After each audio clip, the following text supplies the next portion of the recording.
fine. It'll be fine. Okay, so we should do the clap. That works. Yeah. Okay.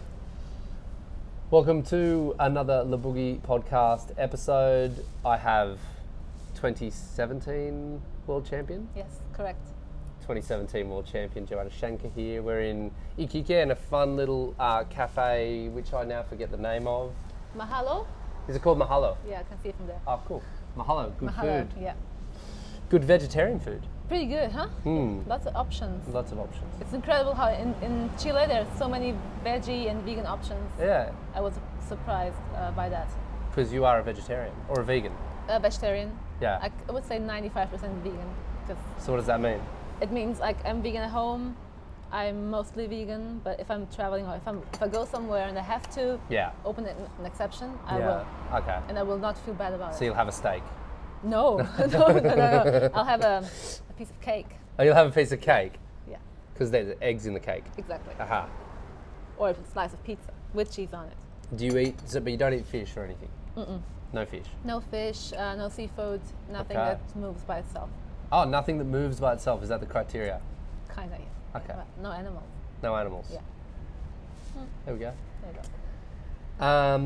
We're in Iquique. We are in Iquique. Yes. What have we been doing here? Do you want to tell the listener and the viewer what have we been doing? We are for the women's. This is the first stop of the world tour, and this was the first competition. We all gathered here for the bodyboard party, huh? Mm-hmm. Yeah. In Punta Dos. Yeah, it was Punta good. Dos? Yes. It's a great location. How was the wave? I think it's a great wave. It looks incredible. Like it's like a really bodyboarding wave. But it also I was surprised how dangerous it was. Like it doesn't look like it's that gnarly really. But I've never seen so many people getting injured in a comp. So it was I think it was a challenge because yeah, I mean the waves are good, but you have that thing you gotta weigh on when you surf it. But I think it was a successful contest, really good. Like the level was incredible. What were some of the injuries that you saw that were so bad? What's the worst one for you? Well, Isaias cut. Oh yeah, you give him the worst one. Because Well- Soraya got a pretty bad one. They're pretty even. They're even? But Isaias, he blacked out in the water. So Yeah. I mean, anyone that hurts him, they're all bad. Yeah. Pretty much everyone I like competition would between agree on that. women. Yeah. But it's pretty, but yeah, super challenging wave. Were you happy with your performance? I was, yes. Yeah? Yes, I was. Especially the first day we competed was like super clean conditions. Yeah. And I really felt like I because I'm stronger to the right, so I Okay. kind of was happy that it was a really good ride, and Yep. I got pretty good scores, and Yeah. I won both my heats, so I'm pretty happy with that. And I think I kind of chose the waves wisely and intelligently. Yeah. No, I'm happy. Then the day I actually got knocked out I was not happy with that one. Okay, what did you do wrong? I didn't do like pretty much anything. Was really, really unsure.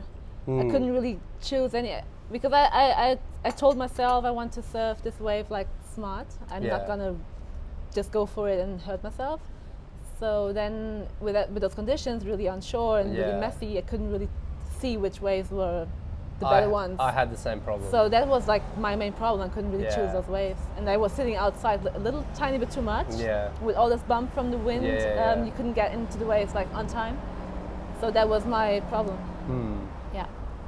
I had a similar problem. When I took off, I just felt in the heat that I was knocked out in. Every time I took off on a wave, I just didn't know what was going to happen. Yeah. So it was like a bit of a lottery. Like Exactly. I felt like and if I got a good wave, then things would happen that were good.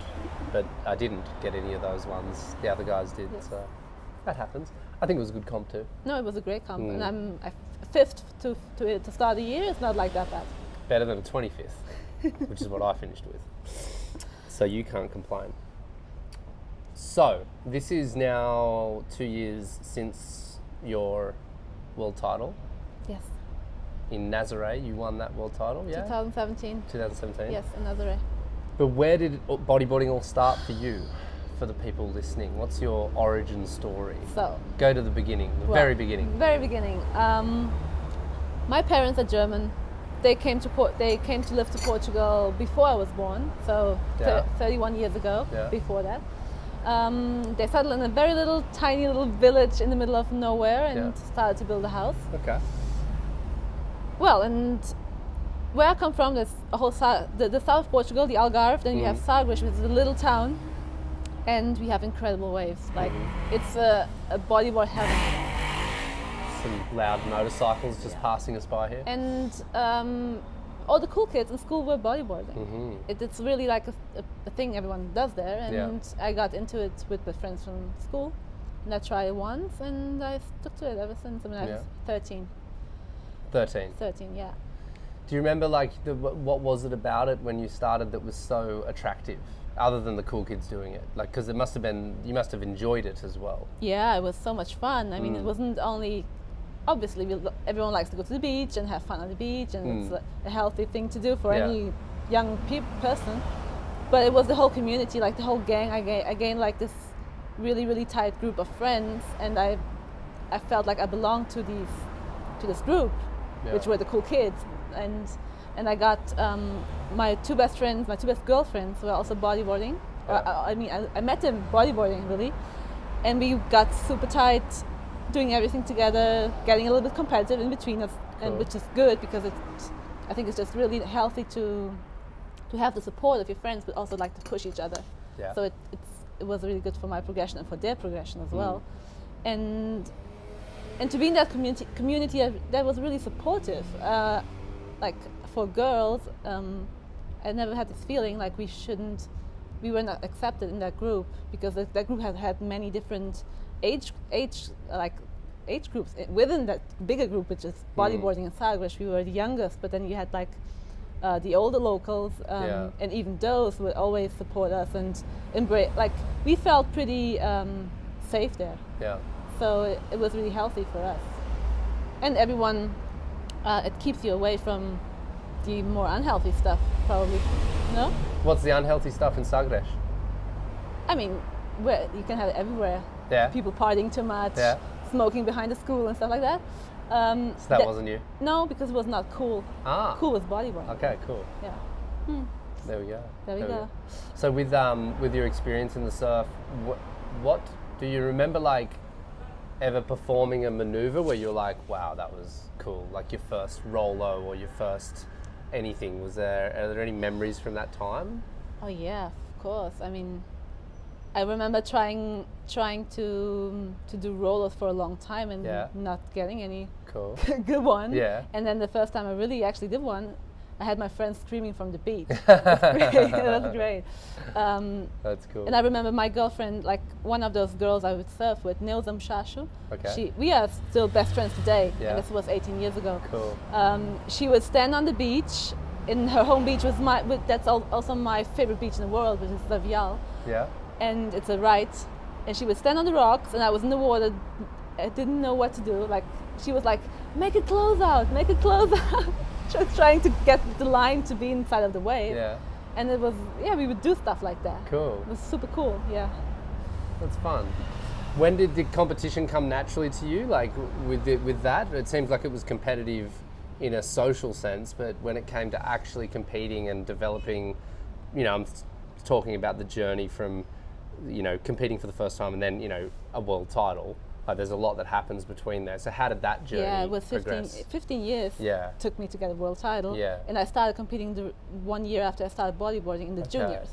Mainly because all my friends, they were competing as well. And we would travel in this van from south of Portugal to the north to attend those events.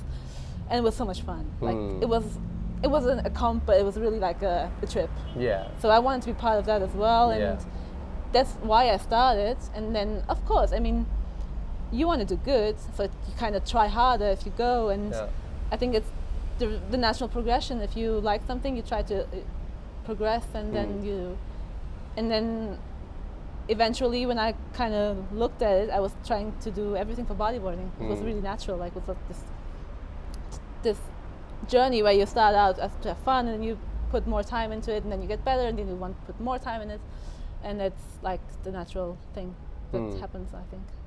How did you refine your competition skills though over that period? Like were you a natural competitor, or is it something you had to learn? I've never been a natural competitor. Yeah. I've always looked at it like, a means to an end, and I struggled a lot, really, starting out. I think the first couple of years I won a few junior titles, mainly because I was, I had the skills to do it, not so much because I was a good competitor. Later, when I went to the Open division and European ones, the first years I never really tried to win it. I think like I was just waiting for it to happen. If the waves would come, great. But I didn't fight for it, so I lost. I really feel like I've wasted a lot of opportunity there to get more titles the first years, and then there was one competition actually in the nationals where I was like, no, I want to win this now, because I got second so many times, so many years I got second in the European tour as well. So I had like a bunch of vice championships, but I'd never win, and there was no reason really for not to win. And the reason was me not trying hard enough, or not to believe, or not to really fight for it. You know, like to have the attitude. So when I changed that, from that point on, I won 7 Portuguese tours and 4 European tours in a row. Only that? Only that. So it was my attitude lacking, you know, and when it clicked, it was like a light bulb going on. Wait a minute, you can make this happen, it's your fault. Right. Then everything changed. Is it something like this kind of competitive drive when the light bulb came on, you know, is it something, a lot of people have a lot of influences in their development in bodyboarding, and I mean, is this something that you figured out all on your own, or like did you have a crew? Like what's the situation behind the scenes that maybe people don't see as much? Well, yeah, I mean, many people, I don't know, I probably know my long-term boyfriend, Chico. He was actually the person that sold me my first bodyboard like many years ago, and then after that he became my boyfriend a few years later. Cool. He has always pushed me to, like, he's also helping with my training, and he really has been the team player here. So he has been so committed to my progression and my success, and I think there was also that time where he said, like, come on, why don't you take advantage of what you can do? And then, I mean, it was still today, we still like do it in a team kind of way when we on comps together. Not here, I'm alone here, I have to do it by myself. But when we get together, I mean, it is good to have somebody help you and advise you with everything. Sure. With the build up to the world title though, like things did change for you quite dramatically from that time, and I mean, I'm referring, you know, there was a GQ cover of you, you know, mainstream bodyboard, you know, success. Was it a European national title and then the world title all kind of came together in like a 3-month period or something? Exactly. It was it was a perfect year for me. 2017 was like, I couldn't have imagined that to happen that perfectly, and not only because all the separate achievements, but also because of the way they happened in the chronological order they happened. Because GQ was July, the World Tour was just starting out, because I was in Chile actually when the mag would launch, so that was a big deal back then. Everybody was pretty surprised by that, myself. Well, I think Movement put it like, I remember Movement magazine doing a story about it as well. Like it was a big deal for bodyboarding. No, it was great. I mean, when it came out, everybody was super surprised because I had never done anything like that. Actually, Ben Player then later contacted me to publish those images on Movement, and I kind of got the images from GQ for them to publish on Movement. But that was the first thing, and it kind of opened the door to many media. Well, it got me attention, but that alone, I mean, if the rest didn't happen after, I think that would have just died out. But it didn't, because 1 month later I won the national title, which was great, which was not a big news really. So, and then I won the European title, and then I won the world title in a 3-month period, and it was like this huge building up of expectation from Portugal. So it became a news before I even got the world title. It was already on the news. It could happen. So it was really special when it happened. It just exploded. It was, I've never seen anything like that in the mainstream what happened the day after the world title. Yeah. And it was not only because of the world title, and because it was the first world title for Portugal in bodyboarding and surfing as well in the professional circuit, but because this whole building up of events that happened. So it was perfect, it wasn't one thing made it happen, no, it was the whole building up of it. It was incredible. What happened next? Yeah, it has been a crazy ride ever since. And it's hard to explain really, because there's so many things that happened and in so many different ways that sometimes I forget about them. The first week after the world title, I didn't even eat.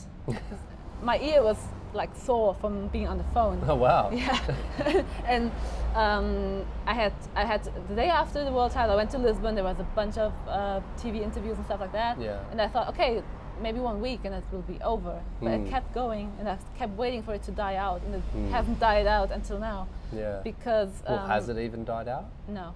No. No, it's still going. A different way. It evolved, of course, because it was the news of the world title and all that. And then I went home because there was also fronton afterwards. So it was like we had to leave the fronton. Yeah. And they followed me to my home. The TV crews came to my home, and I had every day 5 things scheduled to be filmed. Like it was crazy. I was not prepared for that. And I think in 1 week I just tried to race to the thing, because it went pretty good. Everything was nice and good. The outcome, I didn't do any stupid thing in the middle of all this craziness. Yeah, so it was good. I mean, and after that, it's always this hype of the achievement. After that, it happens to be the outcome of it, right? So the outcome has been now appearing over that, all the different things I've been involved in, all these things. Well, what are they? What are those things? Because I mean, I think a lot of us who see you on Instagram and things like that, there seems to be, still a bit of bodyboarding, but also a bit of educational stuff when it comes to the environment. You seem to be modelling an awful lot for different brands, and there is also kind of presidents like to give you medals. That's what seems to be happening. So what is it like to go from a person just bodyboarding to then becoming this kind of mainstream, what would you call it? Ambassador, mainstream? I don't know what to call it. Sometimes it feels like I got this a roast, something like a public figure for something, but it's not. I mean, I'm a bodyboarder. I'm always. Everybody talks to me refers to me as the bodyboarder. Yeah, sure.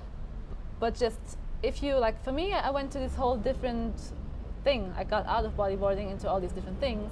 So bodyboarding is only the thing that made me important. It's not what defines me when I do things. So the whole president thing, for example, I got a medal for my career in bodyboarding, but why? The career only doesn't give you a medal. So you need to be. When I got the medal, he said, Dick just called me can you come meet the president? And I'm yeah, sure, let's go. And then I realized it was to give me a medal. But it was for the whole work with this foundation I'm involved with. It's my sponsor, the Blue Ocean Foundation, which is linked to the Aquarium of Lisbon.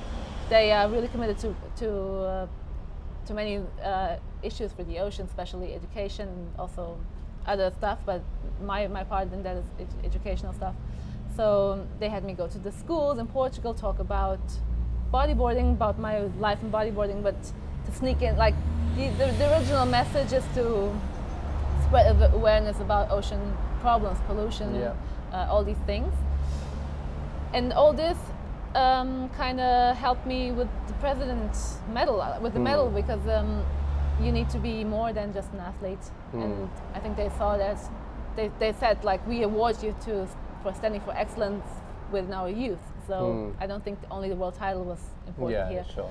But all these things kind of happened because of bodyboarding. It's the foundation, really.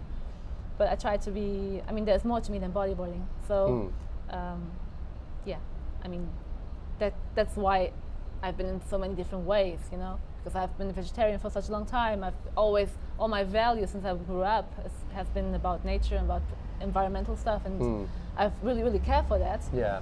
So that's also something that helped me out, and many brands I'm associated with, they have these values as well. So they choose me for being successful in bodyboarding, but also for standing for their own values. And then they ask you to model for their stuff, you do it.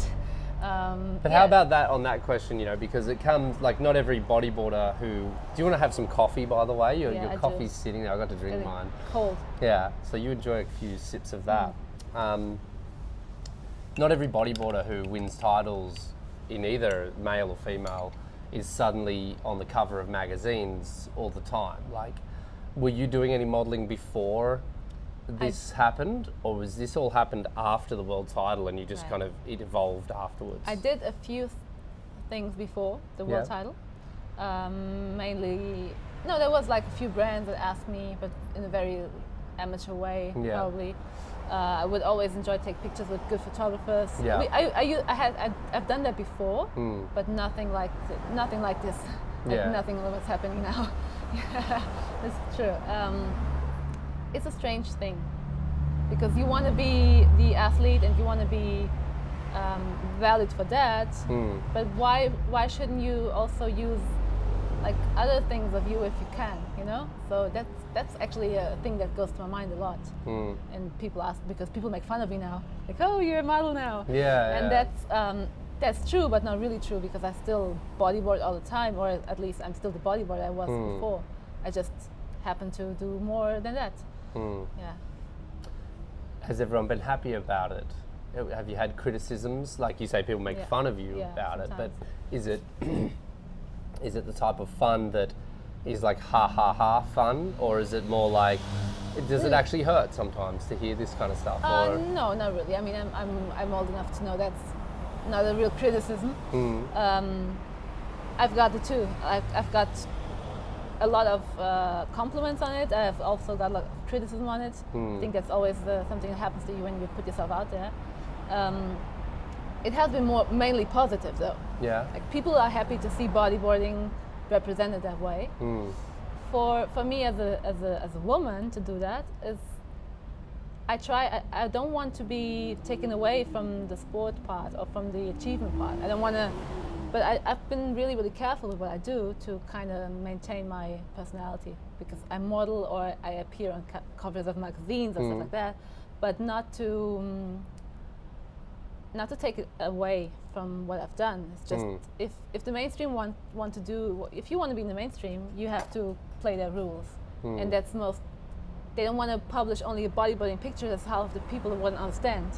So they want, if they ask you to be on the cover of a magazine, you just do it. Like you do it on your terms, but you still there's no problem with exposing yourself like that. Even if it's like the latest magazine that came out like last week or something. What was that one called again? Activa. Activa. It's Portuguese's biggest women's magazine. Outdoor being active for women. No, it's like a women's magazine with Activa is just a name. It's not about sports. It's not about sports. It's a general women's magazine. Okay. And all the people they feature on their covers, they don't take their board with them, or you know, I mean, it's different people, different women there on the covers. They don't bring. I don't have to be on the cover with a bodyboard to represent bodyboard in that. I don't think that's. I actually think it's better to have the person there and not to make it a cliche, like you know, like the surfer girl with a board in the hand and stuff. But okay, I mean, I'm related to the ocean. I'm related to summer. I'm related to all that. And eventually, they put me in a swimsuit on the cover of a magazine. It's a bit cliche. It's a bit. I mean, I understand why they do it, because that's the link they have. The mainstream does these very basic links to things. So why should I not do it?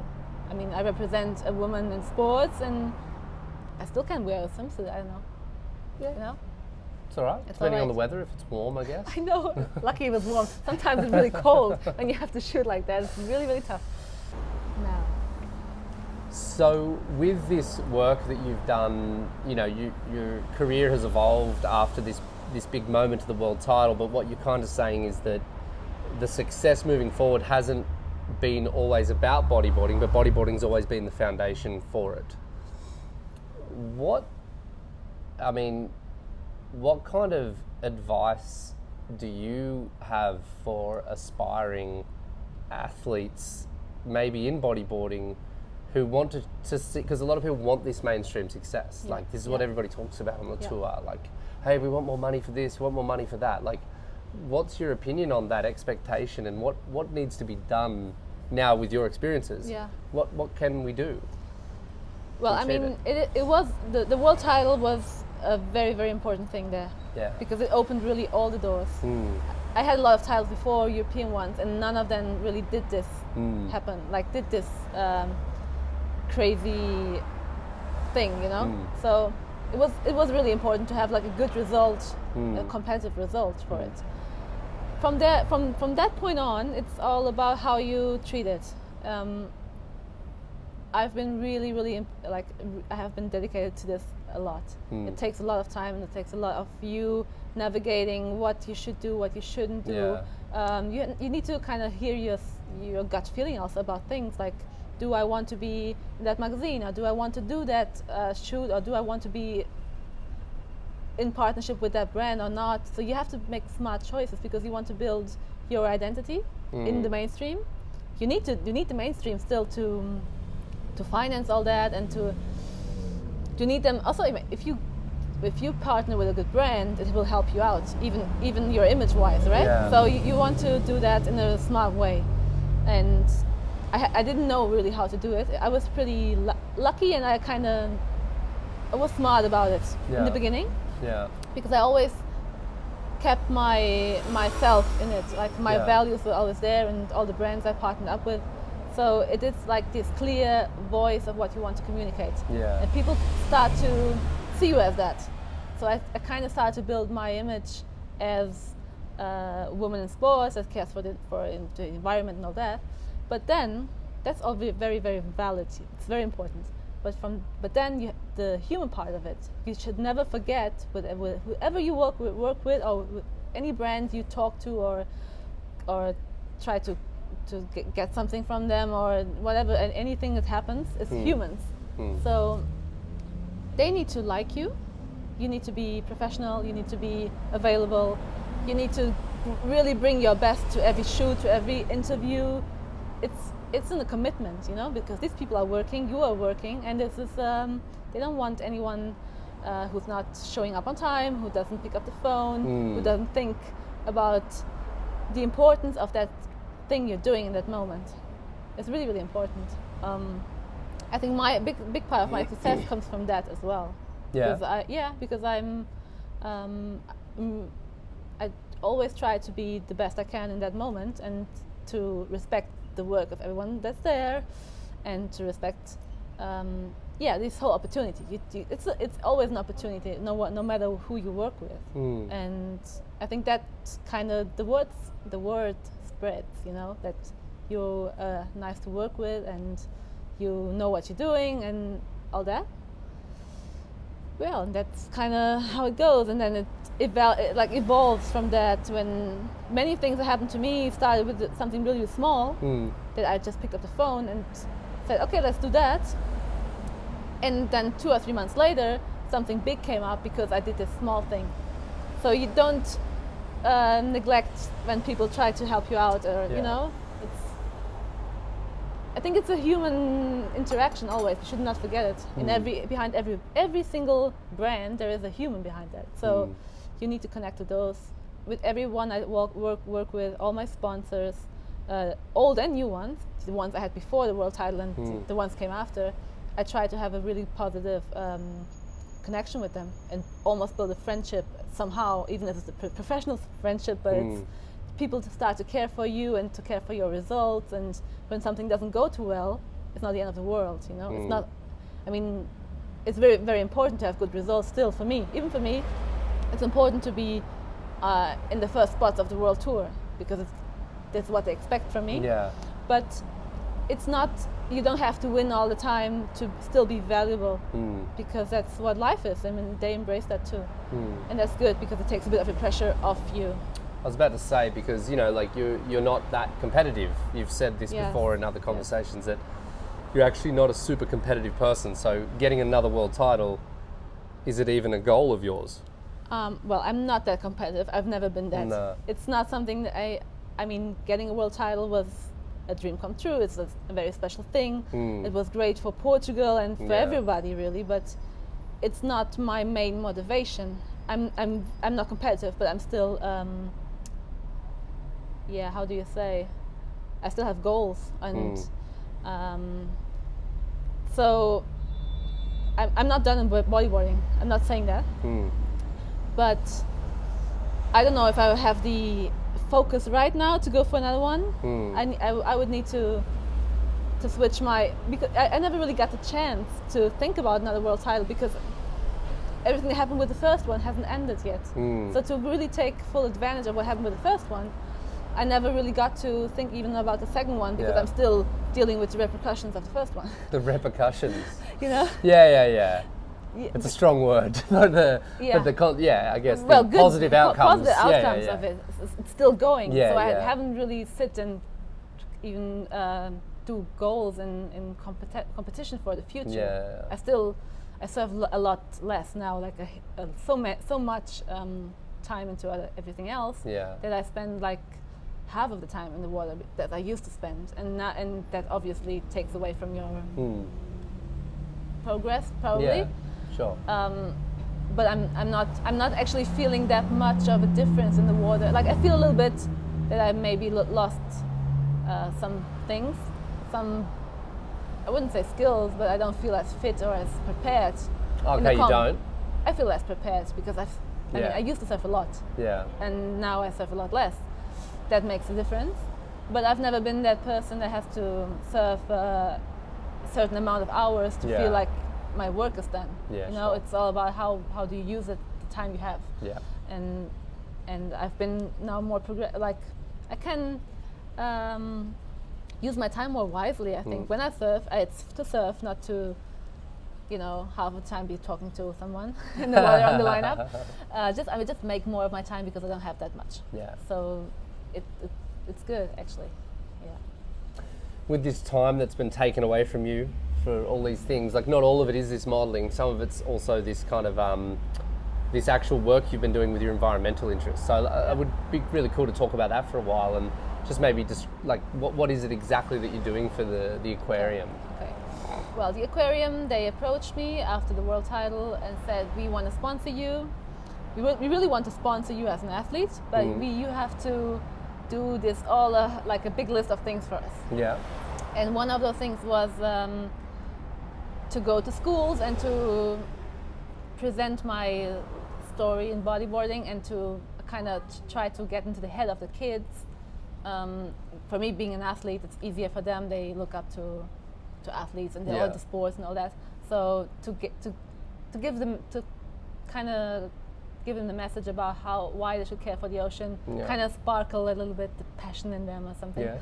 And that's what I've been doing. But in the beginning, it was super hard for me. Yeah. I've never been somebody that likes to speak in public. I would run from the microphone. Even when the junior competitions, I would run from the microphone. And all of a sudden, giving speeches, it was scary, really scary, because my first reaction to it was like, no, I can't do it. I don't want to do it. But then I kind of felt like I need to take this opportunity because it's something that I always wanted to spread that message, and now I can do it to the right public, which is the youth, and somebody's giving me this opportunity, so it's a huge deal, and I will get paid for it, and it will be good, and so I kind of was like, I'm gonna do it. I'm gonna learn how to do it, and it took me a long time. It took me almost a year to get started, and then this month before the first thing actually was scheduled, I was like, oh shit, how will I do it? Because I don't know how to present anything. I went online, I watched TED Talks, I Googled it, how to do a public speech and all that. And the first one or the first week was really, really hard. Yeah. Because I had to find my rhythm. Sure. And once I found that, and I felt like the kids were actually really receptive to it, because I was always the student in school. I would always be the one that looks at the teacher and sees every little detail of them and really deconstruct the teacher and all that. So for me, I thought.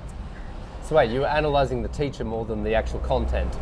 Yeah, I always analyze people, but Oh, okay. the thing when you have somebody standing in front of you Yeah. and teaching you stuff, and then you go and you pick up on all the little things they do and say, and I thought I was going to be that person in front of so many kids. Kids the ages 13 to 18. Horrible age. Yeah. It made me really, really nervous, because it's a very vulnerable situation you're in. And then, but then the more I did, the better they went. Of course, I kind of got the rhythm and really constructed. I could then get the feedback of them and see what should I say to get the better response, and I kind of put my story together. Yeah. And the kids are incredible. Like, they really, really engage with you in the positive way. And I didn't have one problem with this 5,000 kids I've already done. That's crazy. And 30 schools and days spending in time in the school. It was like I was went back to school. Yeah. I would wake up at 8 or at 7 and be in school at 8:30. So it has been. Sounds like it was hard to wake up at 8. I know. Well, I wake up 8:30 now. Okay, Normally, right. it's my time, 8:30. World champions and their bad habits. Bad habits? Yeah, like people assume that like people who win big world championships are like up early training before everyone else. Oh, come on. Don't torture me. No, it's just, it felt really good in the end to see it actually impacts them. Yeah. So that also motivates you. I got really motivated by that, and always trying to find new ways to communicate with them and all that. And it was only the Algarve we did. Yeah, that's right. Year. So these 5,000 kids were just in the Algarve region. Just in the Algarve. Which is the southwest of Portugal. Yes. And then, I mean, it varies from every school you go. Like, there was one school that has this huge auditorium with 250 seats, and we filled it 5 times in one day. Yeah, right. And there was a huge number in one day, and That's it was crazy. Yeah. I was standing on the bottom of that thing and looking up. It felt like I was in a theater or something, and I was the stand-up comedy person, Yeah. But with my Do you tell any jokes just to test it out? I do. Oh, I cool. do. You have to do some jokes, and everybody. What's your best joke? Is there anyone you can share from your presentation? No, it's a Portuguese. It wouldn't work now. But you kind of break the Try. moment. If you do something stupid and you make fun of yourself, everybody laughs. It's Cool. good. But there were also schools where I had only 50 kids looking at me at one time, and it was these different situations. So it took me like a long time to get my 5,000 kids in. Yeah. And one day I had like 7 talks in a row. The talk is 1 hour, so I spoke for 7 hours. Yeah. And in the end, I was speechless. I couldn't even talk anymore. My head was spinning. I wasn't rational anymore. Yeah. It was a crazy experience, and I learned so much in these 4 months. And I got over my fear of public speaking. It was good. I mean, I think I grew up a lot with that. Yeah, sure. What's the plan with that? Like, what's the next steps? It hasn't ended, has it? No, we keep going. Yeah. What's the next steps for the Blue Ocean?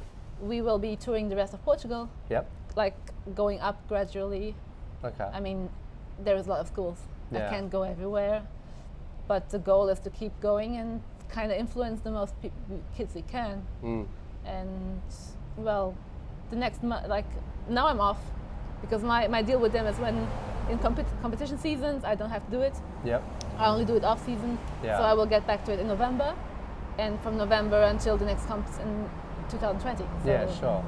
Yeah. Cool. And this is something that you get to do that's really well aligned with who you are as an individual. Yes, it is. I mean, I've always been very outspoken for it. I tried my best to live up to my own expectations and how we should all live, and I'm not perfect, nothing like that. I mean, even modeling or promoting certain brands can get in the way with it, or can like clash with your message. Yeah. So that's why you need to be very gentle with it. There is no black or white. I don't think there is. I mean, everyone does their best, and I try to do my best. I try to choose the brands that I really think I can stand for, and it has been working very well. And I felt actually the few times I did mistakes in that, it came back to me really quickly. Yeah, like, right. this doesn't feel good. I don't like to promote this brand because it's a message I don't like, or and I stay away from it now. Okay. It's really important for you to be all committed, you know? Yeah. In most deals, like everything today, every brand ambassadorship, every partnership, it has like this huge, it's not only putting a sticker on your board or making a shoot, it's normally everything, like it's a combined thing. So you need to really stand for the brand.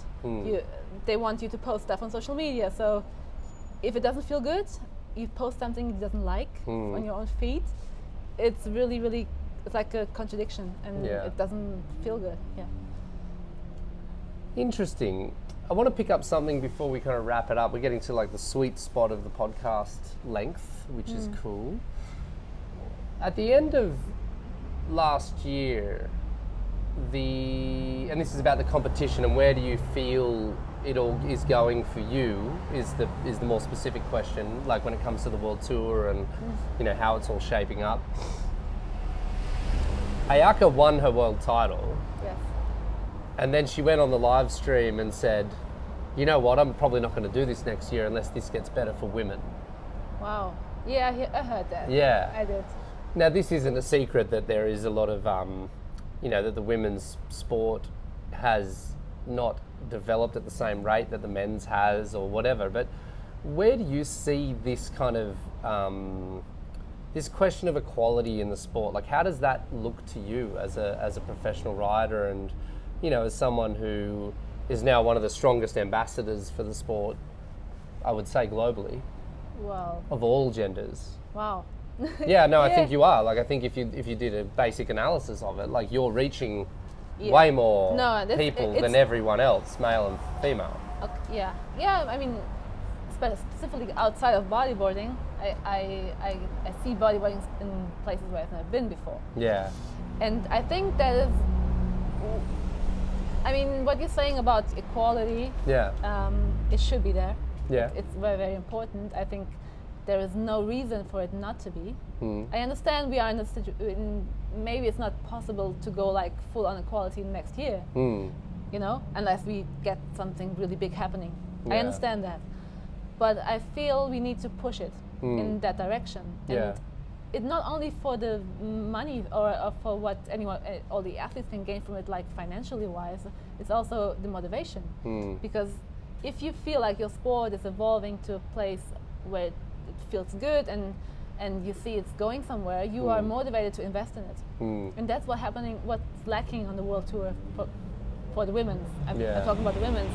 Because right now, what I feel is the tour is, everyone does the tour to get a world title, because that's like a life-changing thing, you know, your career-changing thing. So the only value right now is to be on tours to win the world title. Only one person can win that. Yeah. Everyone else is struggling to invest in that with that dream. And the tour should be something that is valuable all by doing it. You know? It's valuable in many other ways. People have fun, everybody loves it. Yeah, it's nice to catch up with everyone. It's great. But I mean, now for the professional side of it. Yeah. And that's lacking. And we need to make the tour interesting for everyone. Everyone should gain something by being on it. Only by being on it, because it's a huge investment. You probably give up a lot of things you like, or you spend all your money on it that you earned working. So that's what I think we have to do. There needs to be more media involved, so everyone gets something for themselves, even if it's good pictures. Even if it's good pictures. I see. This contest was actually pretty good. It was pretty good with that. Pretty good, I think. And this wave helps everyone can get a picture. 100%. Right? But when the women are in the water, the photographer can't go for a lunch break. He needs to stay. You know, it doesn't matter if it's in the morning, in the evening. Sounds like you've experienced this. I've seen it many times. It's kind of something that happens regularly. Whereas the media team, they're not here anymore. Okay, shit, because the women's are on. Like that. Yikes. Think like that, you know? We feel that. Everyone feels that. And when it happens over and over again, it starts to be this kind of thing that we all take for granted, like nobody cares, and then people just lose interest and lose motivation. and then you think you can invest your money somewhere else or in a smarter way, but you can get more out of it. When this could be a perfect opportunity to everyone gain in every way, not like investing and trying to gamble for the world title. Yeah. The top 8 is really competitive. I've never seen so much competition between the girls. Everyone could win. Yeah, no, it's a complete open field. It's good. It's good now. I don't think the ability is lacking right now. Everything else is lacking, and we shouldn't lose the athletes because it's so important that they stay. If everyone leaves, then this is no tour, and this has no value whatsoever. So that's, I think, what has to happen. And so what are the golden, like, to really bring it down into like a few key points for what needs to happen for women in the bodyboarding, competitive bodyboarding, I should say? What would be like kind of 3 things that you'd like to see? We need to start with set a tour from the beginning. It needs to be organized from the beginning, like fixed dates. Beginning of the year?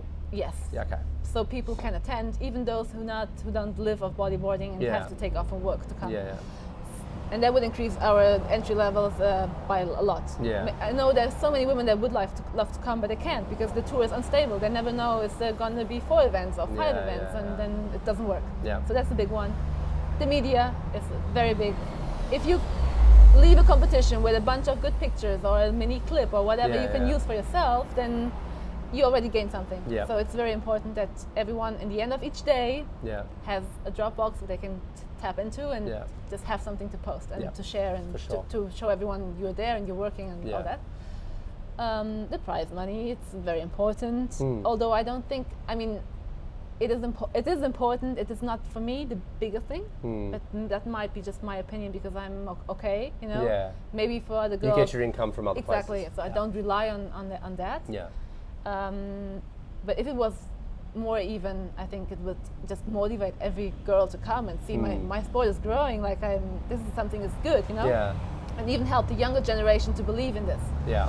And then the ideal would be not too many events, like 3 or 4 events. They should be really good and really well organized, and just that's it. Don't make it like a huge tour where you burn everything, your time, your money, your patience, you know.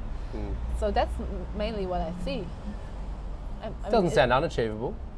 It's not. Nah. It's not. It's like actually not that hard to make. Well, we're pretty close. Like the money here, if I remember correctly, I think first in the women's was like 4,000 US, and first in the men's was 5,000.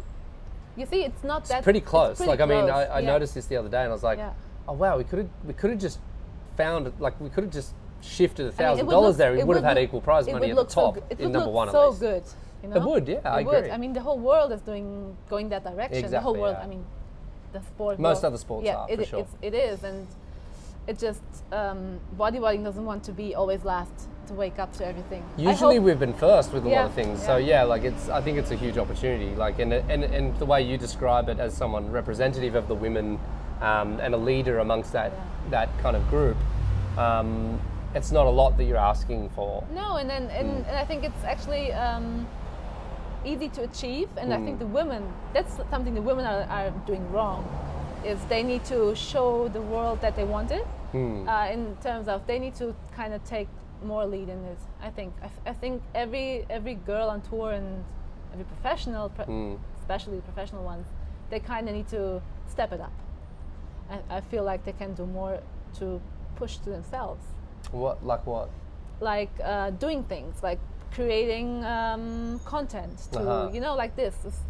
Sometimes you have to be proactive. Yeah. And so Isabella is a great example, maybe, of what you're saying. Exactly. And it's happening. Yeah. I see it's kind of started. I feel like the girls are understanding if they put in, they're going to get something back. Yeah. But firstly, you have to invest and put in. Yeah. It takes some time. Yeah. And it's happening. So I think in the next few years, it's going to be a really good place for us. Yeah. I'm positive about it. I think so. That sounds like a pretty good thing to end on. Yeah. That was quite positive. It is. I mean, I said I'm not competitive, but I'm still ambitious. Yeah. I am ambitious about other stuff, or even, I mean, I want to do good in everything I try. If I do something, I try to make it the best I can. And maybe now my ambition shifted. Like the thing I want to see succeed is more vast than only in the competitions. Like and therefore we need to work for it. I don't know, at least spark it, and then try to, you know, get it on. Start a fire. Start a fire. Don't burn the Don't house. burn the house. Yeah. Just ignite the passions. Yeah. Well, thank you Yeah. for this podcast episode. It was a pleasure. I hope all of you enjoyed it. All right. And good luck with the rest of the tour. Yes. I think that would be cool. We're in that space now, so I guess that's the main focus. It is Yeah. for the next few months. Yeah, exactly. Then life goes on with whatever comes. Lots of other cool stuff. Yeah. Okay, thank you.